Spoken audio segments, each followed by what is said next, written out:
पूरा हिंदुस्तान मुगलों ने विजित किया, पूरे हिंदुस्तान पर मुगलों का शासन रहा, लेकिन वो कोल्हान को कभी नहीं जीत पाए।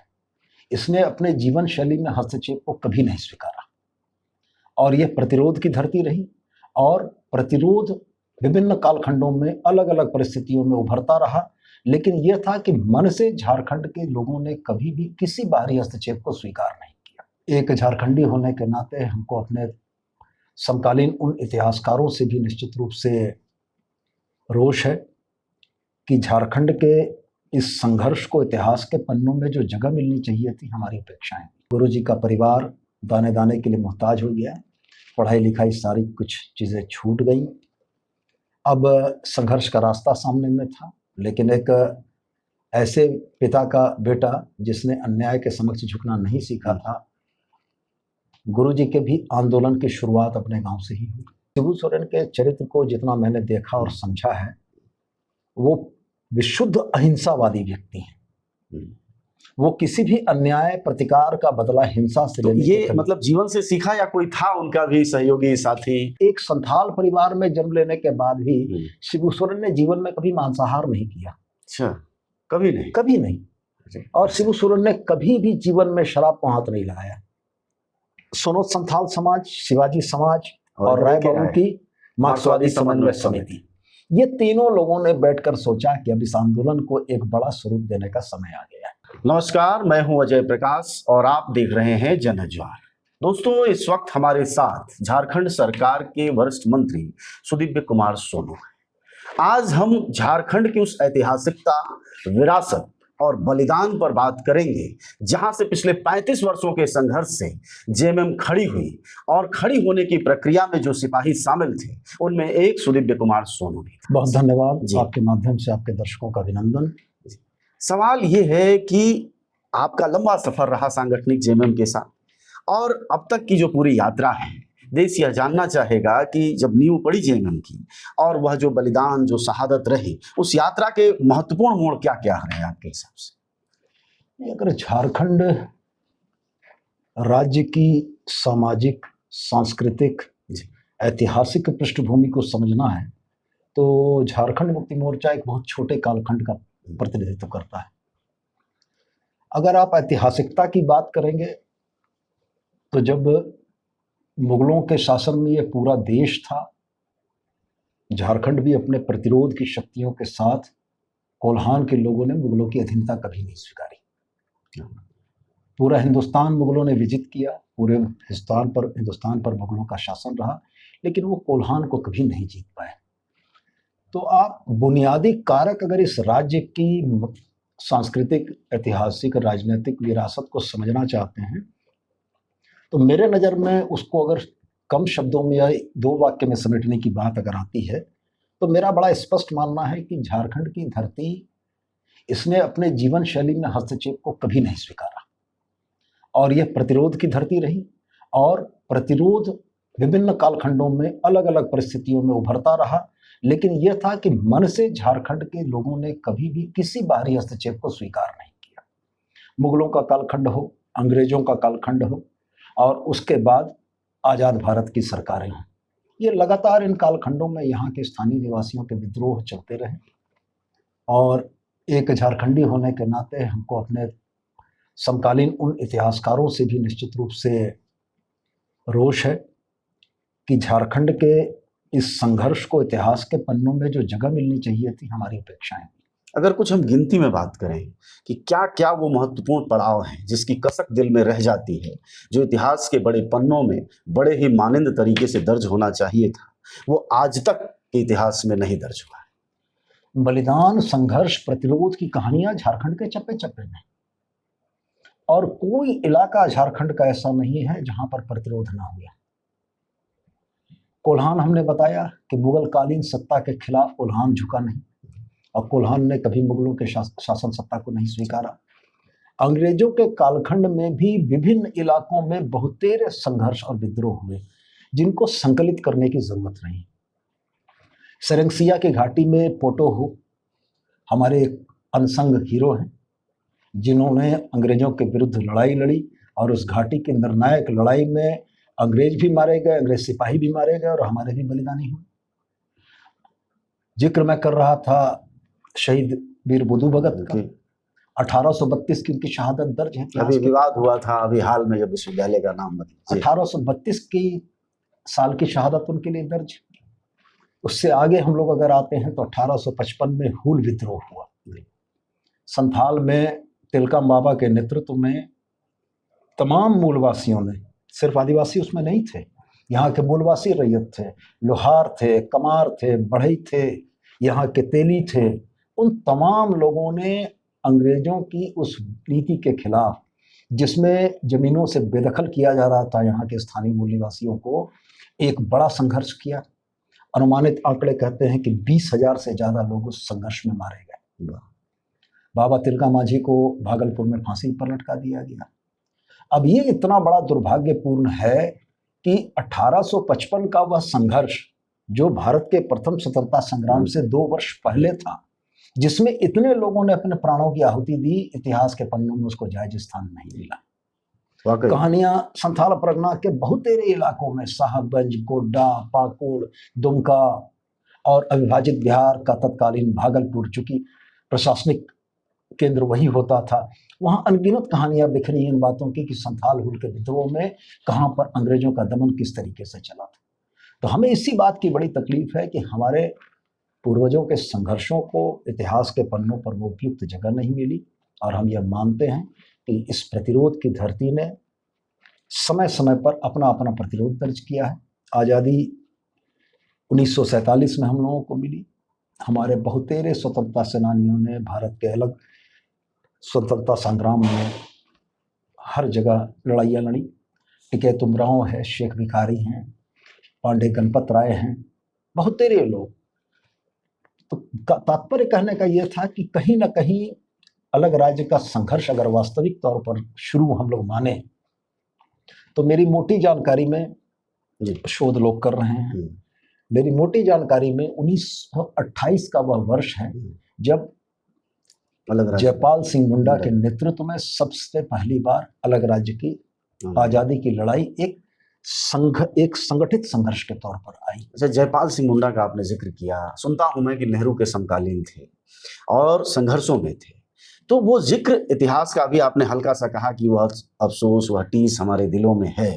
तो जयपाल सिंह मुंडा जैसे भी कैरेक्टर को, जो कि राष्ट्रीय कैरेक्टर थे, उन तक को इतिहास में या राजनीति में या राजनीतिक विरासत में नहीं दर्ज किया गया। क्या क्या वजह मानते हैं? यही इसी बात का अफसोस है। भगवान बिरसा ने 25 वर्षों की आयु में शहादत दे दी। भगवान बिरसा के इन 25 वर्षों में उनकी अद्वितीय नेतृत्वकारी क्षमता, उनके एक आह्वान पर लोगों का उठना चलना और उनका ये समझ पाना कि उनका संघर्ष इस देश के लिए, झारखंड की माटी के लिए कितना महत्वपूर्ण था, ये दर्ज नहीं हुआ। जयपाल सिंह मुंडा का जहाँ तक सवाल है, तो अभी भी इतिहास के तथ्यों में इस बात की भूल है। जयपाल सिंह मुंडा जवाहरलाल नेहरू के समकालीन नहीं थे। जयपाल सिंह मुंडा जवाहरलाल नेहरू से 1 वर्ष सीनियर थे। इतिहास के पन्नों में ये दर्ज है कि तत्कालीन प्रधानमंत्री जवाहरलाल नेहरू जब रांची आए थे 1956 में, तब यह कहा गया कि एयरपोर्ट पर अगवानी के लिए मुंडा साहब को जाना होगा। लेकिन जिस विश्वविद्यालय से नेहरू साहब पढ़े थे, उसी विश्वविद्यालय से जयपाल सिंह मुंडा साहब पढ़े थे, और चूंकि जयपाल सिंह मुंडा साहब 1 साल उनसे सीनियर थे, इसलिए वो एयरपोर्ट पर उनकी अगुवाई के लिए नहीं गए। नेहरू जी जयपाल सिंह मुंडा जी के आवास पर गए उनको मिलने के लिए। ये इतिहास है, ये रिगार्ड भी है, ये रिगार्ड भी है। और ये बड़ा महत्वपूर्ण था कि 1928 से संगठित तौर पर चले इस जन आंदोलन में बहुतेरी ताकतें रहीं। उन ताकतों ने कहीं न कहीं इस आंदोलन को कमजोर भी किया है। और वो उत्तरार्ध की, प्रथमार्ध की जो लड़ाई थी, जो जयपाल सिंह मुंडा के नेतृत्व में बड़ी मजबूती से लड़ी गई और अपार जन समर्थन भी मिला। हमने इतिहास में पढ़ा है कि 1952 में हुए बिहार विधानसभा के चुनाव में झारखंड पार्टी प्रमुख विपक्षी थी। मैं यही सवाल भी करने वाला था कि जयपाल सिंह मुंडा जैसा चरित्र, जो एक राष्ट्रीय नेता था, उसको एक आदिवासी नेता बना देने का क्या ये भी एक तरह की राजनीतिक साजिश नहीं रही, या राजनीतिक भूल मानते हैं, या क्या रहा? देखिए, संविधान सभा के सदस्य थे, बिल्कुल, झारखंड की वो इकलौती आवाज थे जो संविधान सभा में थी। और देश के आदिवासियों की वो इकलौती आवाज थी जो संविधान सभा में थी। तो मैंने कहा ना कि इस आंदोलन को कमजोर करने की बहुत तेरी कोशिशें हुई, कामयाब भी हुई। जयपाल सिंह मुंडा का नेतृत्व, जयपाल सिंह मुंडा का जो चरित्र था वो उनको झारखंड के नेता के तौर पर रखने का नहीं था।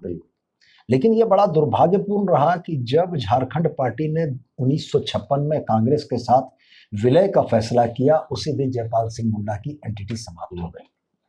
अगर वो कांग्रेस में नहीं जाते, उस झारखंड पार्टी के परचम को उठाए रखते, तो मुझको लगता है कि इस देश के सबसे बड़े आदिवासी नेताओं में सबसे पहले उनका नाम शुमार होता। लेकिन कहीं ना कहीं राष्ट्रीय दलों की जो विस्तारवादी नीतियां होती हैं, जिसमें वो छोटे और क्षेत्रीय दलों को एक तरीके से नहीं अगर दबा पाते हैं तो अपने में समाहित करके समाप्त करते हैं, वही हुआ। और झारखंड आंदोलन के लिए बहुत लंबा झटका था। 1928 से चले इस आंदोलन ने 1956 में जाकर झारखंड अलग राज्य की मांग को धीमा करते हुए कांग्रेस के साथ चलने का निर्णय लिया।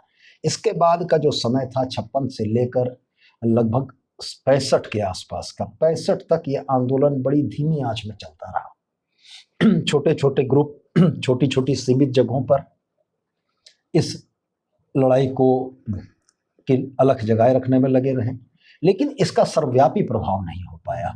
बड़े नाम निरल एलम होरो साहब, सुशील बागे, ये बड़े नाम थे जो जिन नामों ने झारखंड अलग राज्य के इस आंदोलन की अलख को जगाया। इसके बाद यह कालखंड आया 1972 का। 1972 के कालखंड में एक सामान्य व्यक्ति जो गोला के एक छोटे से गांव नेमरा से निकला था, शिबू सोरेन, उनकी नेतृत्वकारी क्षमता ने पूरे झारखंड को सम्मोहित किया। उनका इतिहास भी बड़ा लंबा है। संक्षेप अगर हम बताना चाहें तो संक्षेप में यही था कि जिस वक्त वो 6ठी क्लास में पढ़ते थे, उनके पिता सुब्रन मांझी जो पेशे से शिक्षक थे और अन्याय का प्रतिकार और विरोध करने वाले लोग थे, महाजनों के द्वारा उनकी हत्या कर दी गई और गुरुजी का परिवार दाने दाने के लिए मोहताज हो गया। पढ़ाई लिखाई सारी कुछ चीज़ें छूट गई। अब संघर्ष का रास्ता सामने में था, लेकिन एक ऐसे पिता का बेटा जिसने अन्याय के समक्ष झुकना नहीं सीखा था, गुरुजी के भी आंदोलन की शुरुआत अपने गांव से ही हुई। सबसे पहले ये शुरुआत उस समय के जंगलों के ठेकेदार से मजदूरी के सवाल पर हुई। चास के जंगलों के ठेकेदार गोला के इलाके में जंगलों को कटवाते थे और कटवाने के क्रम में जो मजदूरी मिलती थी, उस मजदूरी के सवाल पर सबसे पहला प्रतिरोध हुआ। गुरुजी ने अपने राजनीतिक जीवन की जो पहली लड़ाई जीती थी वो वही लड़ाई थी जिस लड़ाई में उन्होंने लकड़ी काटने वाले मजदूरों की मजदूरी को नियमित और उचित करवाया। धनकुटनी आंदोलन उसके तुरंत बाद जब ये नेतृत्व क्षमता गुरुजी की प्रमाणित हो गई कि गुरुजी के नेतृत्व में मजदूरों की उचित मजदूरी दिलाने का काम गुरुजी ने कर दिया, तब ये मसले आए कि महाजनों के द्वारा बहुत ऊंचे ब्याज दर पर गरीबों को अनाज दिया नहीं पैसा दिया जाता था, सुदखोरी जिसको कहते हैं। और उसकी राशि आप सुनेंगे तो मैंने अपने कानों से सुना है। टुंडी के इलाके में 1990 के दशक में एक आदिवासी महिला ने एक दुकानदार से 100 रुपया लिया और दुकानदार ने उस महिला को 25% हफ्ता, 100 रुपया 25% हफ्ता के दर पर दिया कि वो महिला जब तक 100 रुपया नहीं चुका पाएगी तब वो प्रत्येक हफ्ते में 25 रुपया उसको देगी। तो ये उतनी ऊंची ब्याज दर पर बीमारी में, आकस्मिक दुर्घटना की स्थिति में लोग लेते थे। और धीरे धीरे करके हुआ यह कि गोला के नेमरा के इलाके के जितने भी धनखेत थे जहां से रोजी रोटी चलती थी वो महाजनों के अधीन हो गए। संथालों ने, आदिवासियों ने जंगलों को साफ करके खेत बनाए थे, पीढ़ी दर पीढ़ी उससे उनका जीवन यापन चलता था।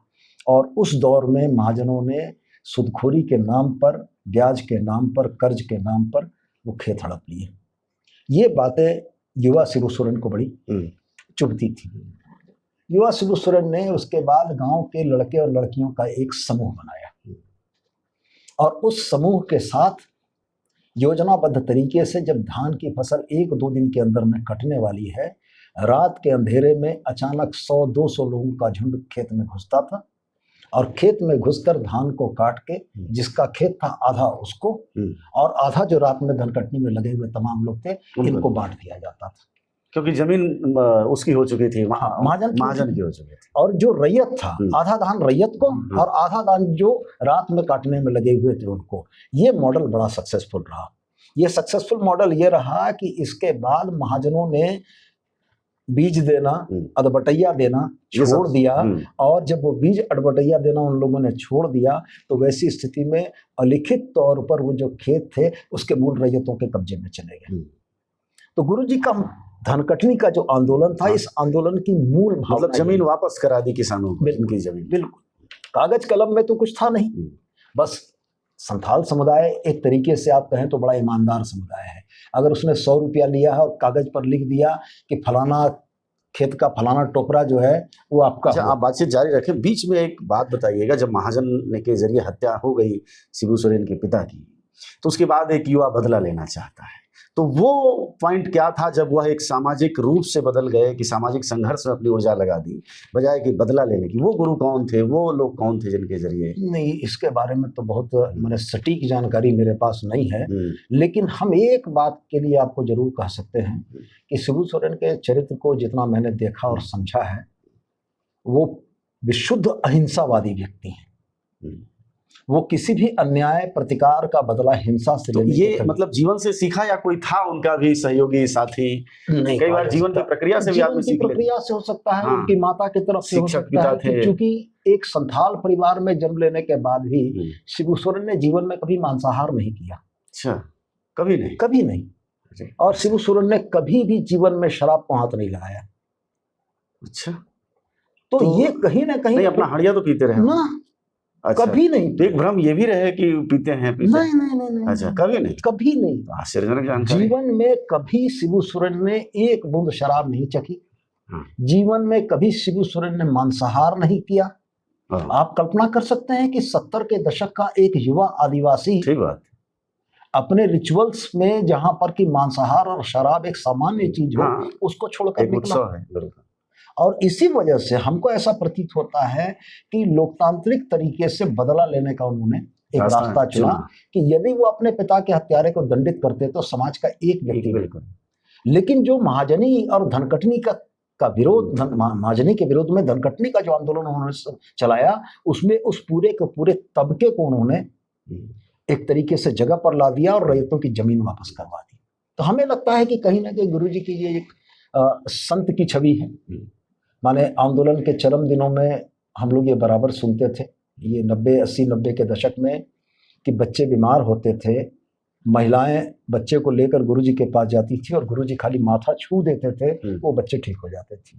और लोगों की अटूट विश्वास और अगाध आस्था थी कि शिबू सोरेन गुरुजी अगर हाथ लगा देंगे तो ये बच्चा ठीक हो जाएगा। ये दिसोम गुरु बनने की प्रक्रिया थी। हाँ, नहीं, इसके बाद का जो दौर रहा कि गुरुजी ने लकड़ी काटने वाले मजदूरों को उचित मजदूरी दिलाई, फिर महाजनी के खिलाफ आंदोलन में धनकटनी का सफल सूत्रपात किया और उसको मुकाम तक पहुंचाया। इसके बाद गुरुजी को कुछ लोग आकर बुलाकर, चूंकि धनकटनी और महाजनी के खिलाफ आंदोलन की गूंज अनुगूंज पूरे झारखंड में पहुंच ही चुकी थी। ये 70 से पहले की बात है, 70 से पहले की बात है। तो कुछ लोग आकर गुरुजी को वैसे ही इलाके टुंडी में लेके चले आए, जहां पर कि इसी तरीके से महाजनी जुर्म था, इसी तरीके से शोषण था, ब्याज का एकदम चक्र था। जिस कोयलरी का भी इलाका है वो तो पूरा कोयलरी वहां से दूर है। अच्छा, दूर है टुंडी से। माने टुंडी की बात अगर आप करेंगे तो टुंडी से गोविंदपुर का एरियल डिस्टेंस कम से कम 20 किलोमीटर का, और कोयलरीज वहां से बाहर है। तो गुरुजी को वास्तव में आदिवासी समाज के ही कुछ लोग आमंत्रित करके ले गए टुंडी, पोखरिया। एक पुराने हमारे साथी होते थे जिनकी हत्या हो गई, श्यामलाल हेम्ब्रम, उनकी हत्या हो गई। उस चरम उग्रवाद के दौर में उग्रवादियों ने उनकी हत्या कर दी। उन्हीं के साथ रह के गुरुजी ने वहां पर एक आश्रम की स्थापना की थी। तो आज जिस कम्यून की बातें हम लोग करते हैं, सामुदायिक खेती, सामुदायिक श्रम, सामुदायिक संपत्ति, सामुदायिक भोजन, इसकी सबसे पहली स्थापना गुरुजी ने पोखरिया आश्रम में की थी। और चूंकि लोग पढ़े लिखे नहीं थे, गुरुजी भी बहुत ज्यादा पढ़े लिखे नहीं थे, लेकिन साक्षर तो थे। तो गुरुजी ने रात्रिकालीन पाठशाला के माध्यम से लोगों को साक्षर करने का काम शुरू किया। उसी समय शुरू कर। हाँ, इसीलिए वो गुरुजी कहलाए। और बाद में उनकी उपाधि को बड़ा करते हुए लोगों ने कहा कि देशों गुरु हैं, हमारे जगत गुरु हैं, पूरे राज्य के गुरु। और नशा मुक्ति के लिए भी आंदोलन चलाया उन्होंने। मतलब दो बातें तो आप बिल्कुल नहीं बता रहे हैं, एक तो गुरु वाली और दूसरा कि मांसाहार और शराब कभी नहीं। बिल्कुल। माने 89 से लेकर 2025, अब जब उनकी तबीयत बहुत ठीक नहीं रहती है, वो थोड़ा अस्वस्थ रहते हैं, तो इस 4-5 वर्षों के दौर को अगर छोड़ दें तो हम लोगों का बड़ा समय उनके साथ गुजरा है।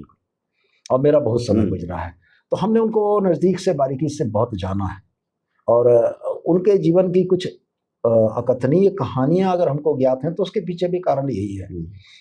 तो उनके साथ गाड़ियों में जब हमको सफर करने का मौका लगता था तो गुरुजी की आदत थी कि अगर कोई काम नहीं है तो वो तुरंत सो जाया करते थे। तो गुरुजी शारीरिक रूप से अच्छे हृष्ट-पुष्ट व्यक्ति थे, तो जब वो कंधे पर सिर रख के सो जाते थे तो फिर बड़ी परेशानी हो जाती थी कि अब वो सोए हुए हैं तो कंधा भी नहीं हिला सकते हैं। तो उससे बचने के लिए बाल सुलभ सोच से हमने एक रास्ता निकाला। हम उनके जीवन की कहानियां पूछना शुरू कर देते थे, किसी आदमी का नाम लेकर पूछना शुरू कर देते थे। तो हमारे गिरिडीह जिले में तिसरी में 28 अप्रैल 1988 को हमारे एक अगुआ साथी की हत्या हो गई थी। उनका नाम था सरदार दयाकिशुन भौरा। तो एक दिन उनके साथ में रांची आ रहा था, तो रास्ते में हमने पूछ दिया कि गुरुजी दयाकिशुन भौरा, सरदार दयाकिशुन भौरा आपके पास कैसे आ गया? तब उन्होंने हमको वो कहानी सुनाई। सरदार दयाकिशुन भौरा जंगलात के ठेकेदार, जो चास का जो ठेकेदार था मारवाड़ी, उसका ट्रक ड्राइवर था। ओरिजिनली रहने वाला था ये हरियाणा का।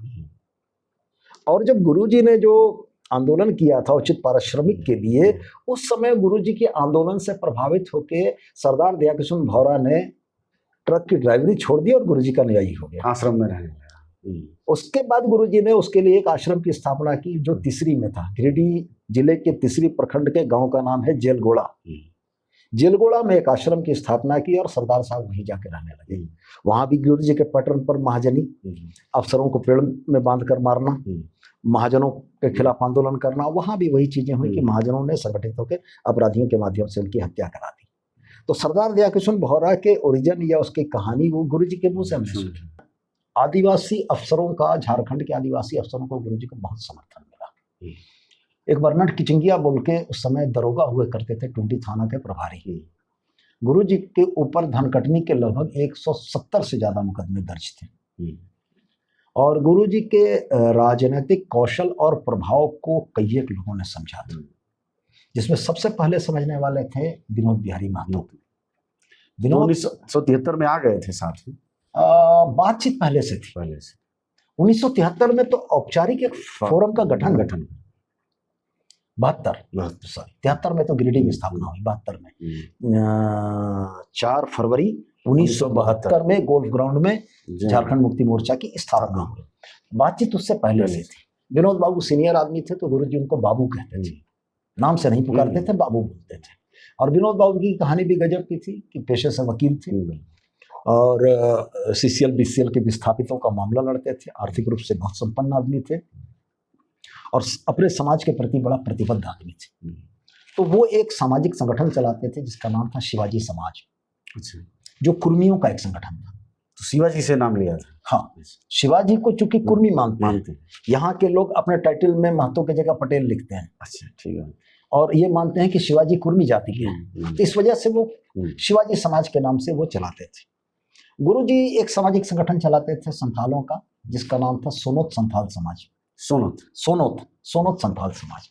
और उसी समय एक बड़ा माने वामपंथी चिंतक धनबाद के इलाके में राजनीति कर रहा था, वो थे कॉमरेड A.K. राय, जो मासस के नाम से मार्क्सवादी समन्वय समिति कोऑर्डिनेशन कमेटी, मार्क्सवादी कोऑर्डिनेशन कमेटी MCC अंग्रेजी में, हिंदी में मार्क्सवादी समन्वय समिति के नाम से एक वो संगठन चलाते, पार्टी मतलब। हाँ, वास्तव में ये यूनियन थी जो Fertilizer Corporation of India Sindri के कारखाने में संगठित क्षेत्र के मजदूरों की एक यूनियन थी। चूंकि राय बाबू पेशे से केमिकल इंजीनियर थे, और एफसीआई में ही पदस्थापित थे, लेकिन एक विद्रोही नौकरी में बंध के भी नहीं रह सकता। तो राय बाबू ने एफसीआई में संगठित क्षेत्र के मजदूरों को संगठित किया और पैरेलली असंगठित क्षेत्र के मजदूरों को भी संगठित किया। उनका एक बड़ा प्रभावशाली आदर्श वाक्य था कि आदर्श समाज का निर्माण तब होगा, कहीं हमने पढ़ा था, एक छोटी किताब, पतली किताब हमको मिली थी बहुत पहले, उसमें कहीं पढ़ा था, एक आदर्श समाज का निर्माण तब होगा जब संगठित क्षेत्र के मजदूरों की समस्याओं के लिए असंगठित क्षेत्र के मजदूर आंदोलनरत होंगे और असंगठित क्षेत्र के मजदूरों को हक दिलाने के लिए संगठित क्षेत्र के मजदूर संघर्ष में आएंगे। ये उनका आदर्श वाक्य था। तो सोनोत संथाल समाज, शिवाजी समाज और राय बाबू की मार्क्सवादी समन्वय समिति, ये तीनों लोगों ने बैठकर सोचा कि अब इस आंदोलन को एक बड़ा स्वरूप देने का समय आ गया है। झारखंड निर्माण का गर्व की स्थापना हो गई। तो शिवाजी समाज, सोनोत संथाल समाज आपस में मर्ज कर गया और मार्क्सवादी समन्वय समिति मर्ज तो नहीं किया, लेकिन हम लोगों का टेक्निकल सपोर्ट साथ में था, माने वैचारिक साम्यता थी। तो एक दशक से ज्यादा झारखंड की कोयलांचल की धरती पर लाल हरे झंडे की मैत्री एक शब्द चलता था और कोई भी आंदोलन, कोई भी ऐसे राजनीतिक कार्यक्रम अगर होते थे तो झारखंड मुक्ति मोर्चा का हरा झंडा और वामपंथी लाल झंडा मंच पर क्रॉस करके लगता था हर जगह। और इतनी वैचारिक साम्यता और राय बाबू के प्रति झारखंड मुक्ति मोर्चा के लोगों को सम्मान था कि मैंने बताया ना आपको कि झारखंड मुक्ति मोर्चा का जो पहला संविधान अंगीकार हुआ था, उस संविधान की प्रस्तावना राय बाबू ने लिखी थी। और चूंकि राय बाबू मार्क्सवादी थे, लेफ्टिस्ट थे, तो झारखंड मुक्ति मोर्चा का पहली संविधान की प्रस्तावना पंक्ति का पहला पंक्ति है कि वाम जनवादी विचारधारा पर आधारित यह संगठन झारखंड के शोषित पीड़ित व्यक्तियों के लिए संघर्ष करेगा और एक समता मूलक झारखंड के निर्माण का रास्ता प्रशस्त करेगा। क्या बात, इसीलिए शायद ये एकता लगातार चली आ रही बहुत दिनों तक। वामपंथ के साथ हमारी एकता बहुत लंबे समय तक चली, लगातार अभी भी जारी ही है। हाँ, आज भी है। बीच के दौर में कहीं ना कहीं वामपंथ ने हमें अपना शत्रु माना और कुछ आधार क्षेत्रों में वामपंथ के साथ हमारे राजनीतिक मतभेद भी हुए, लेकिन अंततः वामपंथी साथियों को अब ये प्रतीत होता है कि किसी दूसरे राष्ट्रीय दल के बनस्पत झारखंड मुक्ति मोर्चा के साथ वो ज्यादा सहज है। तो अब जो हमारा एका है वो मासस के साथ भी है, माले के साथ, ये मासस तो मर्ज हो गया माले में, तो अभी माले के साथ है। तो इसी तरीके से राजनीति चलते चलते यहाँ तक आई। 72 में झारखंड मुक्ति मोर्चा का गठन, बहुत उतार चढ़ाव आए, लेकिन संघर्ष की डोर गुरुजी ने छोड़ी नहीं। लोग टूटे, पार्टी में विभाजन हुआ, तात्कालिक कारणों से हुआ। 1993 में 90 में अविभाजित बिहार के चुनाव हुए। अविभाजित बिहार के चुनाव में झारखंड मुक्ति मोर्चा ने 19 विधानसभा की सीटें हासिल की और हमें मालूम है कि लालू जी अगर बिहार के मुख्यमंत्री बने तो उसमें झारखंड मुक्ति मोर्चा का सबसे बड़ा योगदान था। बिल्कुल, कोई संदेह। चूंकि झारखंड मुक्ति मोर्चा ने लालू जी के मुख्यमंत्री बनाए जाने के नाम पर समर्थन दिया था। इस वजह से तत्कालीन लालू जी के जो कंटेम्पररी थे, मैं नाम भूल रहा हूँ उनका, वो कांग्रेस के नहीं, ये जनता दल था। जनता दल। तो जनता दल में और भी दावेदार थे मुख्यमंत्री के, उनके नाम पर लालू जी का नाम सुपरसीड इसलिए किया था कि झारखंड मुक्ति मोर्चा ने लालू जी के नाम पर समर्थन देने की बात की थी। फिर 2.5 वर्षों तक हमारी मित्रता बहुत अच्छी चली, 90 से लेके 92 के उत्तरार्ध तक। उस समय अविभाजित बिहार में झारखंड के 16 जिले होते थे। उन 16 जिलों में एक तरीके से झारखंड मुक्ति मोर्चा का शासन चलता था। ये एक टेक्निकल सपोर्ट था हम लोगों का।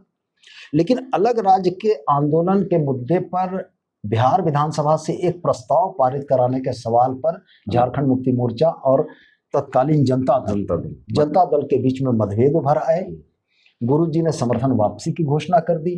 लालू जी तो आधुनिक राजनीति के चाणक्य थे, तो लालू जी ने हमारे ही संगठन में तोड़फोड़ करा दी। तो उस वक्त हमारे पास 6 सांसद हुआ करते थे, 19 विधायक हुआ करते थे। तो शिबू सोरेन जी के नेतृत्व में सोरेन गुट बना, जिसमें 4 सांसद और 10 विधायक थे, और कृष्णा मार्डी तत्कालीन सांसद और राजकिशोर बाबू, विनोद बाबू के छोटे लड़के राजकिशोर महतो और कृष्णा मार्डी 2 सांसद और 9 विधायकों के साथ वो मार्डी गुट अलग हो गया, जिसने समर्थन लेके बिहार में लालू जी की सरकार बचा दी और हम लोग विपक्ष में आ गए। संघर्षों की एक नई गाथा फिर से शुरू हो गई 93 से।